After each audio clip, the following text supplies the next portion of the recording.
আমাদের গণতন্ত্রের সংজ্ঞা, বিএনপির গণতন্ত্রের সংজ্ঞা হচ্ছে গণমানুষের গণতান্ত্রিক সংজ্ঞা। শহীদ রাষ্ট্রপতি জিয়াউর রহমান বাংলাদেশ জাতীয়তাবাদী দলের সৃজন করেছিলেন, প্রতিষ্ঠা করেছিলেন সকল মানুষকে নিয়ে। বাংলাদেশে জাতীয়তাবাদের পরিচয়ে এদেশের সকল শ্রেণী, পেশা, ধর্ম, বর্ণ, সংস্কৃতি, ভাষা সব মানুষের সমন্বয়ে, এটা একটা সমন্বয়ের রাজনীতির পাঠশালা। আমরা তখন প্রশিক্ষণ নিতাম। তখন আমাদের সিনিয়র নেতৃবৃন্দ বলতেন, একজন সাবেক প্রধানমন্ত্রী তিনি বলতেন, বিএনপি হচ্ছে সমন্বয়ের রাজনীতি। আজ পর্যন্ত মাথায় রেখেছি। সমগ্র বাংলাদেশে এমন একটি মানুষকে খুঁজে পাওয়া যাবে না যে বিএনপি করতে পারবে না। তার নীতি, আদর্শ, ধর্ম, বর্ণ সব মিলিয়ে এটাই একমাত্র দল, সকল মানুষ এই বিএনপির পতাকা তলে স্থান নিতে পারবে, আশ্রয় নিতে পারবে। এই সমন্বয়ের রাজনীতি আমাদেরকে করতে হবে। আমরা কখনো ধর্মের নামে রাজনীতিতে বিভক্তি আনতে চাই না, করব না। আমরা ধর্ম, বর্ণ এবং বিভিন্ন ভাষাভাষী সংস্কৃতির নামে আমরা কখনো বিভাজন জাতিতে সৃষ্টি করতে চাই না। সকল মানুষেরই সাংবিধানিক পরিচয় হচ্ছে নাগরিক, সিটিজেন, বাংলাদেশের নাগরিক হিসেবে পরিচিত হইবেই। সেই হিসাবে আমরা বলি এখানে সংখ্যালঘু আর সংখ্যাগুরু নাই। আমরা এখানে সবাই যারা আছে সবাই নাগরিক, বাংলাদেশের সিটিজেন, এবং সাংবিধানিকভাবে সকল নাগরিকের অধিকার সমান। ধর্ম চর্চায়, সাহিত্য চর্চায়, সংস্কৃতি চর্চায়, মুক্ত বুদ্ধি চিন্তায় সবকিছু এনশিওর করা আছে। আমরা বলি যে subject to certain restrictions imposed by the authority, বলে আর কি কনস্টিটিউশনাল ভাষা। সমাবেশের, সংগঠনের এবং মুক্ত চিন্তার অধিকার থাকবে, আছে। ওই সাবজেক্ট টু সার্টেন রেস্ট্রিকশনস, সেটা অলওয়েজ লিগ্যাল ভাষায় থাকতে হয়। সেটা আমাদের এনশিওর করতে হবে। আমরা এই সুখের দিনে একটি বিষয় প্রায়ই ভুলে যাচ্ছি।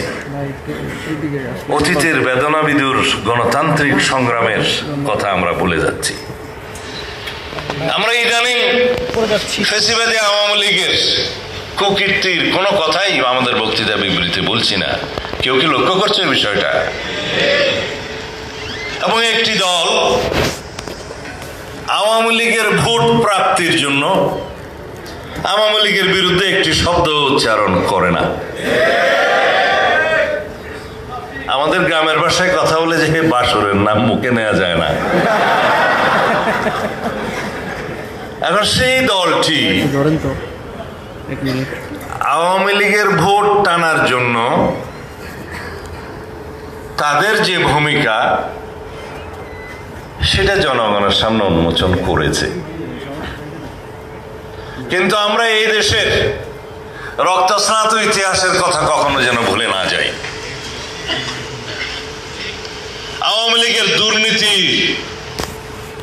দেশকে বিক্রি করে দেওয়ার অর্থ পাচারের কথা যেন আমরা ভুলে না যাই।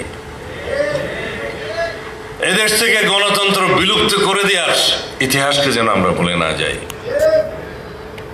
যারা নিজের দেশের নাগরিককে হেলিকপ্টার থেকে গুলি করে হত্যা করেছে, নারী, পুরুষ, শিশু নির্বিশেষে শত সহস্র হত্যা করেছে, গণহত্যা চালিয়েছে, এই ইতিহাস যেন আমরা ভুলে না যাই।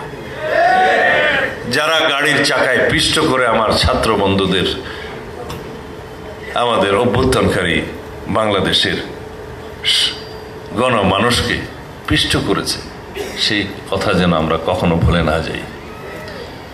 আমরা যদি গণতান্ত্রিক সংগ্রামের কথা ভুলে যাই, আওয়ামী লীগের গুম, খুন, অত্যাচার, নির্যাতন, নিপীড়ন, মামলা হামলার কথা বলে যাই, তাহলে গণতন্ত্র আহত হবে।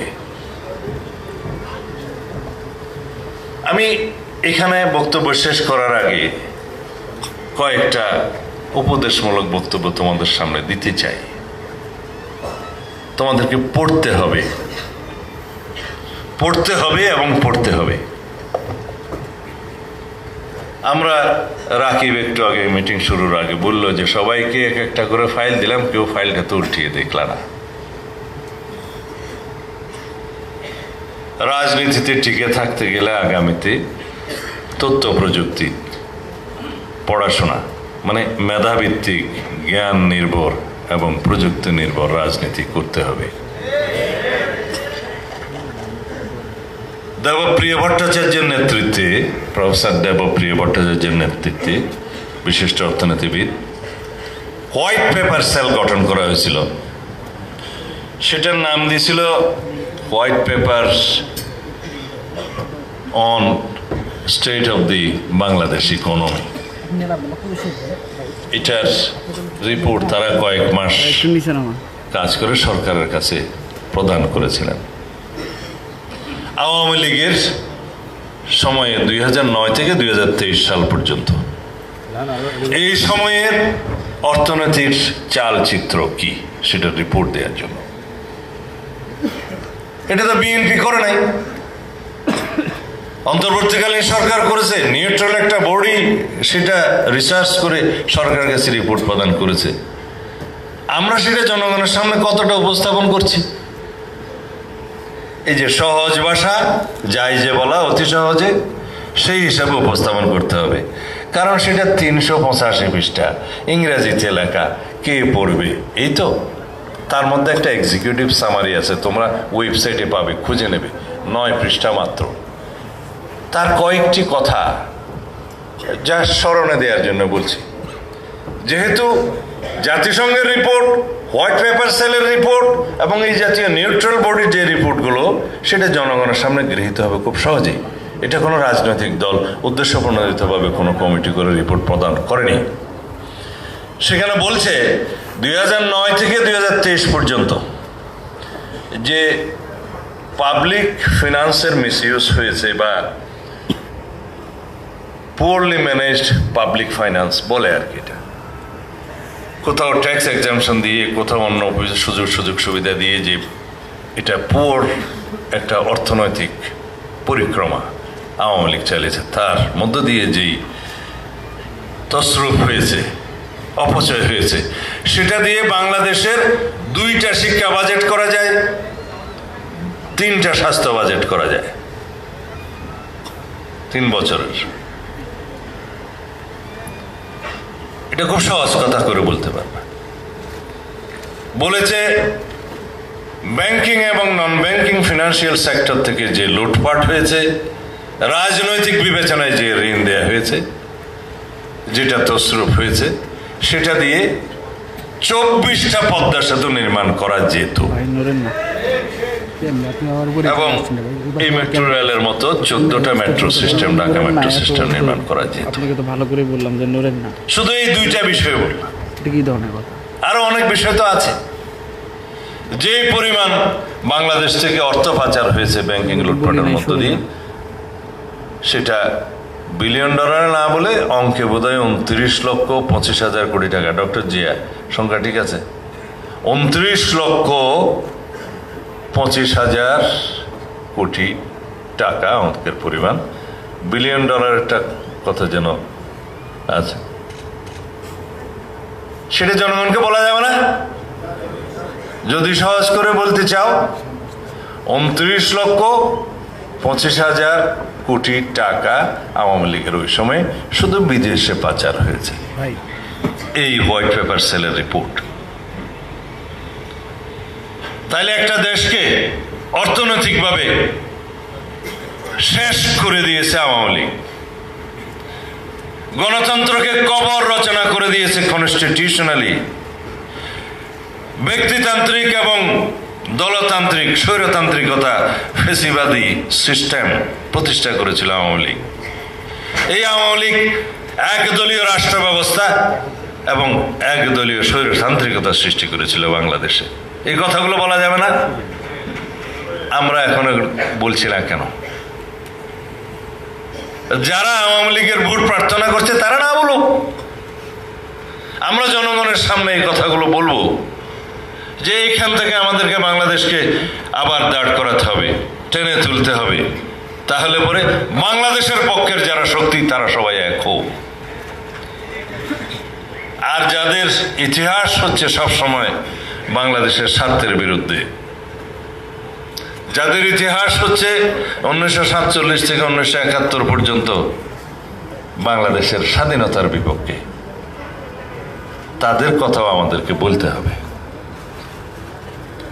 যারা ইনিয়ে বিনিয়ে বলছে যে তারা মুক্তিযুদ্ধের পক্ষে ছিলেন, তা আমরা মাঝে মধ্যে জিজ্ঞেস করি সেই মুক্তিযুদ্ধটা কি পাকিস্তানের পক্ষে ছিল?